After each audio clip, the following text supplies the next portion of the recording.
Hello, everyone, and welcome back once again to the Union Pacific Railroad Evanston subdivision in HO Scale. My name is Daryl Cruz, owner and builder of the layout, and your host for episode 26. We're halfway through the year, and this episode features not a lot of work done, but some pretty cool reverse cab ride videos, which I think you're going to enjoy. This is just one of them. We'll take a look at this again a little bit later. I did do a few things that I wanted to show you, but main thing of this video is some pretty cool scenery in reversed cab ride. All right, so I want to ballast this track, and the first thing I needed to do before ballasting is to make sure that all the ties were in place, and as you can see, there were some missing here. There was some missing on the first one, some ties missing there, and then also some here. This is at the Wasatch control point.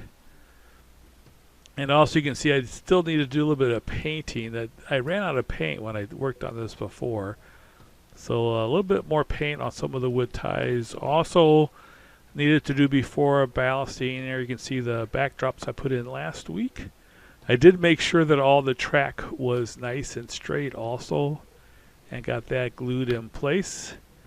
And here you can see I kind of made sure I got these tracks also as straight as possible. And then also needed to paint here a lot, and then also a lot of missing ties. So this is where I definitely ran out of paint. I got the rust in, but ran out of paint before I got all the ties painted here. So I do have some railroad tie brown paint from True Color paints. And you can see I need to add some more.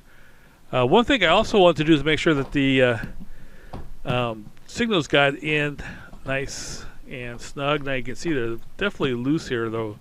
Wires are free, nothing's really glued down, so I want to make sure I get that glued down before I ballasted, so that will kind of look like it's permanent and a feature of the layout and not something that might come off later.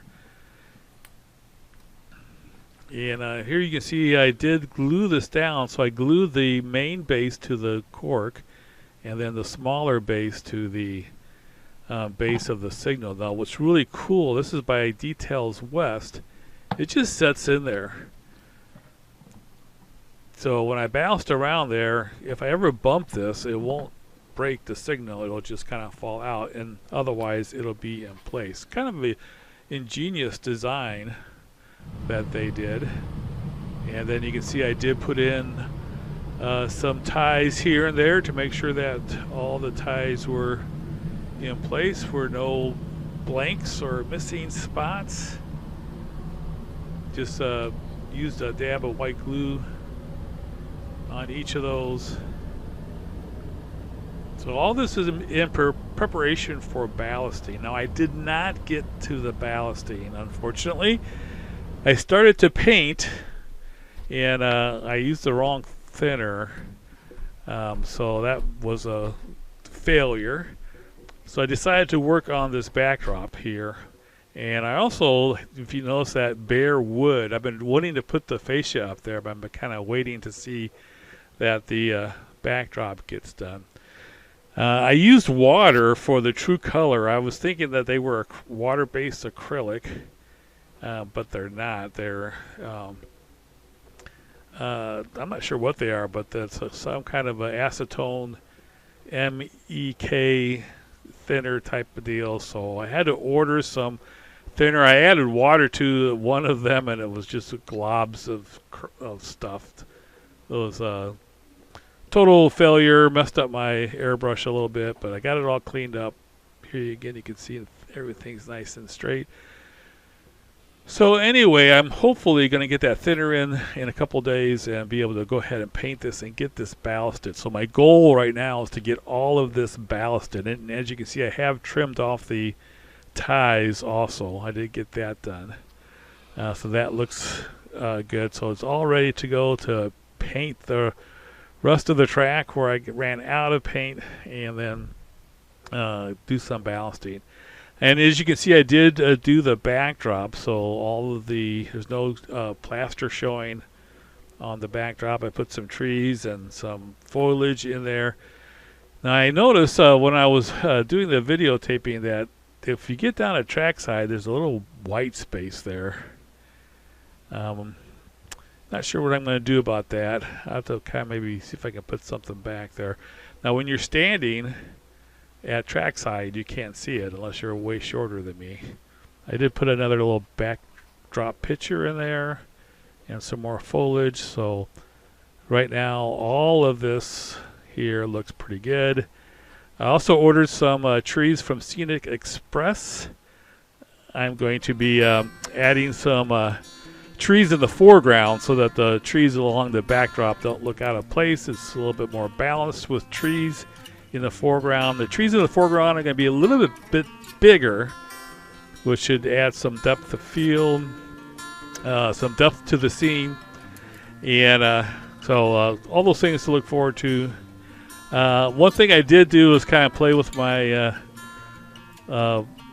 small camera and took some reverse cab rides here, which actually looks pretty cool, I think, although it's kind of some weird colors right here, but turned out pretty cool to watch the train. So you can see the curval. That looks pretty cool.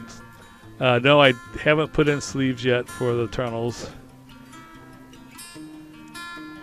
but it looks pretty cool. The audio still doesn't quite work right on my camera. This is a cheap little thing that I bought, but I found out that it does do true HD 1080p HD if you record straight to the micro disc or the micro flash card. If you record it on the phone, it's only in 360p. So this looks a lot better because it is in true 1080p HD. So here we are going eastbound up the Wasatch Grade, coming up to the Wasatch Summit. This is a auto rack train. But definitely a pretty cool view, I think. Coming up this week, I'm going to do another one with the excursion trains. I'm going to have a special video on excursion trains, the train that I have and the trains that should be on the layout in the near future, with the help of everyone. Hopefully get some of those things done.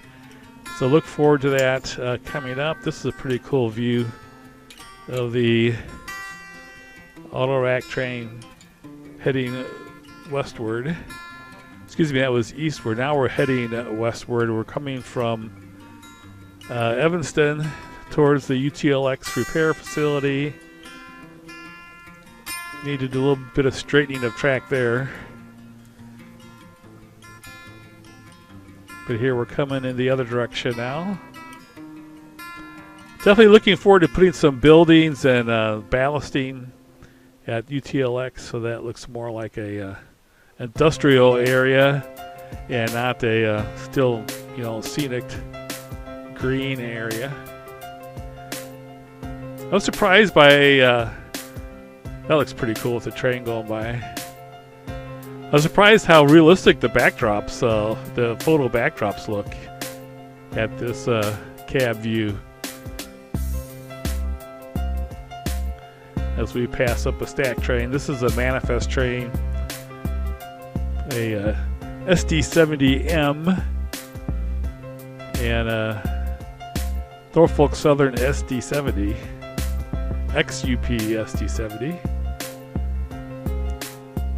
We come into the tunnel. Again, no sleeve yet. Lights look pretty cool in there.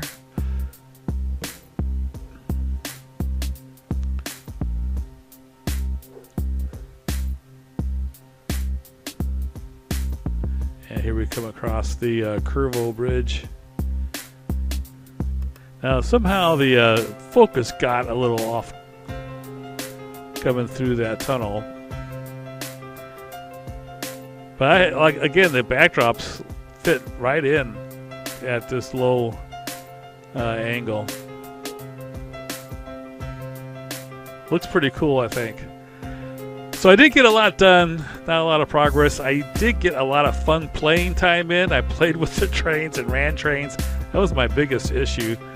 Hopefully this week I will get that ballasting done. I gotta make sure I set that as a goal for myself. As you see me in the picture there. Thanks so much for watching, everybody. Have a great week. Enjoy trains. Take care, everyone.